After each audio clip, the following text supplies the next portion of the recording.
పావు కేజీ శనగపిండి, ఉల్లిగడ్డలు, ఇట్లా ఉల్లిపాయలు ఒక 4 తీసుకొని పలసగా వస్తుందా మందం వస్తుందని చూసి ఇట్లా ఇందులో వేసేసేయాలి. అంతే.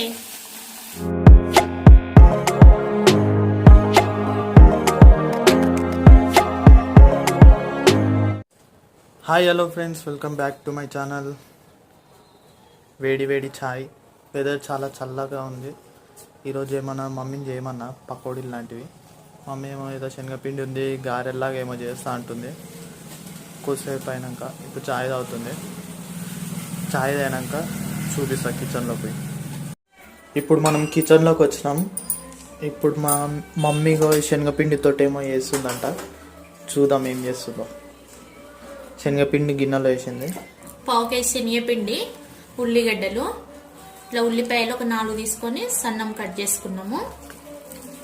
మొత్తం ఇందులో వేసేసుకోవాలి. చాలా బాగుంటాయి టేస్ట్. మీ ఇంట్లో చిన్న పిల్లలు ఉంటే మాత్రం ఎండుకారం వేసుకోండి. పెద్ద పిల్లలు ఉంటే మాత్రం ఇట్లా పచ్చిమిరపకాయలు ఒక 4 తీసుకొని సన్నం కట్ చేసుకొని వేసుకోండి. బాగుంటుంది నూనెలో వేసేస్తే. ఓకేనా. కరివేపాకు, పుదీనా, కొత్తిమీర 1 కప్పు చూసిరు కదా.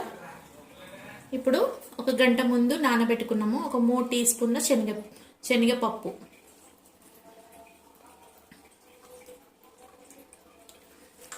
ఇట్లా మొత్తం వేసేసుకోవాలి. 1 టీ స్పూన్ ఉప్పు, మీరు ఎంత తింటే అంత ఉప్పు. ఇప్పుడు మొత్తము మంచిగా ఇట్లా కలుపుకోవాలి. ముందే వాటర్ వేసుకోవద్దు. ఉల్లిగడ్డ కొంచెం నీరుగా ఉంటుంది కాబట్టి మొత్తం ఇట్లా కలిపేసుకోవాలి. కలిపిన తర్వాత వాటర్ వేసుకోవాలి. మొత్తం కలిపిన తర్వాత మీకు చూపిస్తాను. ఇట్లా కలుపుకోవాలి. వాటర్ పోసి తక్కువ వాటర్ పడితే ఎక్కువ పోసుకోవద్దు. మనం మర్చిపోయి ఎక్కువ పోసినాం అనుకో మళ్ళీ చాలా పిండి పోయాల్సి వస్తుంది. చూసిరు కదా, ఇంకా ఇంత బాగా వస్తుంది అన్నమాట. మమ్మీ రెసిపీ పేరు ఏంటిది? దీంట్లోనే గారెలు అంటారు. శనగపిండి నానబెట్టిన పప్పు ఇచ్చేస్తే ఉల్లిపాయలు వేస్తే దీన్ని గారెలు అంటారు. ఆంధ్ర స్టైల్ అన్నమాట. ఏదో ఒక స్టైల్, ఏ స్టైల్ అయింది నాకు తెలియదు. కాకపోతే ఎప్పుడంటే అప్పుడు అట్లా చేసుకొని తింటుంటాం అనమాట. ఈ మధ్య తగ్గిపోయింది, చేయట్లేము. ఇప్పుడు కడాయి పెట్టినాం కదా, వేడెక్కింది. నూనె పోస్తున్నాం. దానికి సరిపడా నూనె పోసుకోవాలి. ఎక్కువ పోసుకుంటే మళ్ళీ మిగిలిపోతుంది, అదే వేస్ట్ అయిపోతుంటుంది. అందుకని తక్కువ పోసుకోవాలి. ఎంత సరిపోతే గంత చూసి పోసుకోవాలి. మంట కొద్దిగా పుల్ పెడదాం నూనె వేడెక్కేదాకా. నూనె పోసిన తర్వాత వేడెక్కిందా లేదా అని కొంచెం పిండితోటి ఇట్లా టెస్ట్ చేసుకోవాలి. చూసిరు కదా, పైకి వచ్చేస్తుంది అది. ఇప్పుడు మంట మనం సిమ్లో పెట్టుకొని గారెలు వేసేసుకుందాం. కొద్ది మందంగానే వేసుకోవాలి. ఇట్లా పెట్టి కొంచెం పిండి తీసుకొని చూసి ఇట్లా మనం చూసుకుంటూ ఎంతవరకు వస్తుంది, పలసగా వస్తుందా మందం వస్తుందని చూసి ఇట్లా ఇందులో వేసేసేయాలి. అంతే. మీకు చేతికి ఇట్లా అతుకపోతున్నట్టు అనిపిస్తే వాటర్ కూడా చేతికి అద్దుకొని కూడా వేసుకోవచ్చు. అంతే, బాగుంటాయి. బయట వేసినట్టుగానే వస్తుంది.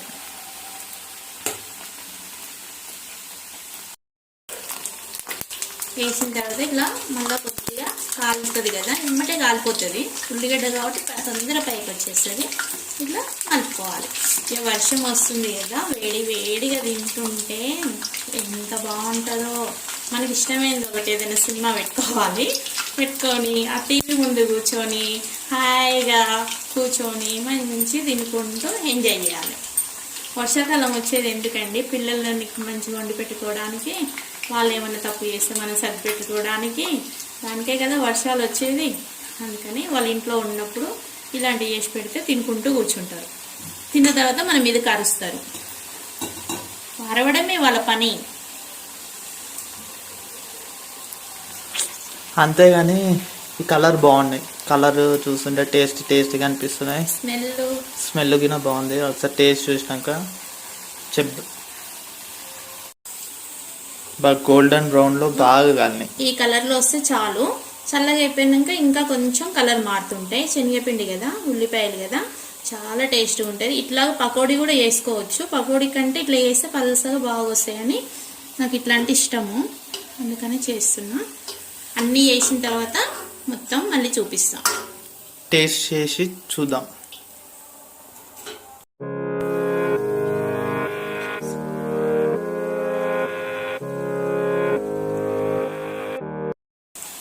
మొత్తం అన్నీ రెడీ అయినాయి. ఇంకెప్పుడెప్పుడు తినాలనా అనే ఉంది నాకైతే. తొందరగా ఈ మమ్మీ తిందాం. తీస్తున్నాం. అయిపోయింది కదా, ఆగట్లేదు ఎందుకురా. స్టవ్ కట్ చేసుకోవాలి.